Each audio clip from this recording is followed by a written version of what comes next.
এই জাতীয় শ্রদ্ধা উদ্যানের শান্তি সমাবেশে জাতির উদ্দেশ্যে আমার জিজ্ঞাসা, আজকে বর্তমান এই বাংলাদেশে আমরা যা দেখছি, বলুন, হাত উঁচু করে বলুন, আমরা কি আজ খানকায় নিরাপদ? আজকে আমরা কি রাজপথে নিরাপদ? আমরা কি অফিসে নিরাপদ? আমরা কি রাস্তায় নিরাপদ? আমরা এতই নির্লজ্জ, আমাদের সমাজের কিছু মানুষ এতই নির্লজ্জ, বেহায়াপনায় নিমজ্জিত হয়েছে, যারা রাসূল পাকের শুভ আগমনের দিনে, শুভ আগমনের চাঁদে তারা এই দুনিয়ার উপরের মানুষগুলো ওই হায়নাদের কাছে যেমন নিরাপদ না, তাদের কাছে আজকে অন্ধকার কবরে যারা চিরদিনের জন্য চলে যায়, সেই লাশ পর্যন্ত ওই হায়নাদের কাছে নিরাপদ না। জাতি আজ কি দেখছে বাংলাদেশে? আমি অন্তর্বর্তীকালীন সরকারকে দায়িত্বহীন কণ্ঠে শুধু এই বাংলাদেশের ঢাকার জাতীয় শ্রদ্ধা উদ্যান থেকে দায়িত্বহীন কণ্ঠে বলতে চাই, অনতিবিলম্বে এই সমস্ত ন্যাক্কারজনক ঘটনা যারা ঘটিয়েছে তাদেরকে আইনের আওতায় আনতে হবে, ঠিক কিনা বলেন? আমরা শুধুমাত্র জানাই দিতে চাই, এই দেশে 12,000 দরবার আছে। আহলে সুন্নাত ওয়াল জামাত বিচ্ছিন্ন নয়। আজ আহলে সুন্নাত ওয়াল জামাত সকল পীর মাসে সব অঙ্গ সংগঠন আজ ঐক্যবদ্ধ, ঠিক কিনা বলেন?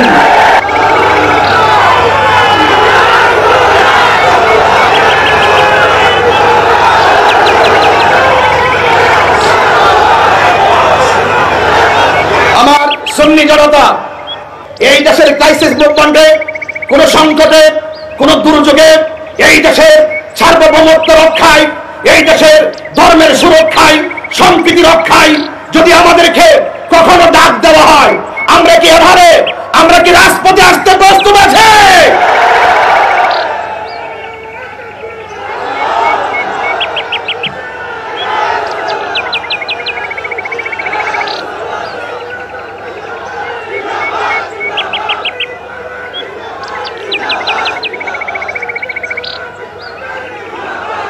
আমার ভাইয়েরা, আখিরি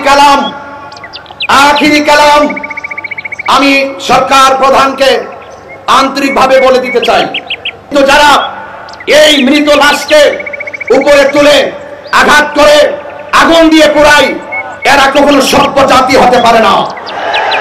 এরা বর্বর জাতি হিসেবে বারবার বিবেচিত হয়েছে। আমি মনে করি বিগত দিনে, গত 2024 5ই আগস্টের পরে আমাদের এই দেশে যেইভাবে আমাদের 90টি মাজার ভাঙচুর করা হয়েছে, ওই সময় যদি ওই ধর্মান্ধদের লাগাম টেনে দেওয়া হতো, তাহলে আজকে কবরের লাশের গায়ে আগুন ধরাতে পারত না। কথা বলে ঠিক কিনা? এই জন্য পবিত্র ঈদে মিলাদুন নবী সাল্লাল্লাহু আলাইহি সাল্লাম উপলক্ষে জশ্নে জুলুস আনন্দরিতে আমাদের দেশবাসীর উদ্দেশ্যে বার্তা হলো এটুকুই, আল্লাহর হাবিবে পৃথিবীতে এসেছেন, শান্তির বার্তা নিয়ে এসেছেন। লাকাদ কানা লাকুম ফি রাসূলিল্লাহি উসওয়াতুন হাসানাহ। রাসূল পাক সাল্লাল্লাহু আলাইহি সাল্লাম আমাদের জন্য উত্তম আদর্শ, আমাদের জন্য মডেল। আমি মনে করি পবিত্র ঈদে মিলাদুন নবী সাল্লাল্লাহু আলাইহি সাল্লাম উপলক্ষে আল্লাহর হাবিবের শুভ আগমনে এইভাবে যদি কাঁধে কাঁধ মিলিয়ে আমরা যদি ঐক্যবদ্ধভাবে রাজপথে সম্প্রীতির মেসেজ জানান দিতে পারি, এই দেশে ধর্মান্ধতা থাকবে না, ধর্মদ্রোহিতা থাকবে না, মারামারি থাকবে না, কাটাকাটি থাকবে না, বোমাবাজি থাকবে না। কথা বলেন ঠিক কিনা বলেন? এই দেশে শান্তি প্রতিষ্ঠায় আজকের এই ঐতিহাসিক ঢাকার জাতীয় উদ্যানে, সোহরাওয়ার্দী উদ্যানের প্রোগ্রামটি যথেষ্ট প্রাসঙ্গিক। সেই প্রাসঙ্গিক প্রোগ্রামকে মূল্যায়ন করে রাষ্ট্রের গুরুত্বপূর্ণ সিদ্ধান্তে আমাদের আহলে সুন্নাত ওয়াল জামাতকে অন্তর্ভুক্ত করার সরকার প্রধানকে অন্তর্ভুক্তির আহ্বান জানিয়ে বিদায় আরজ করছি।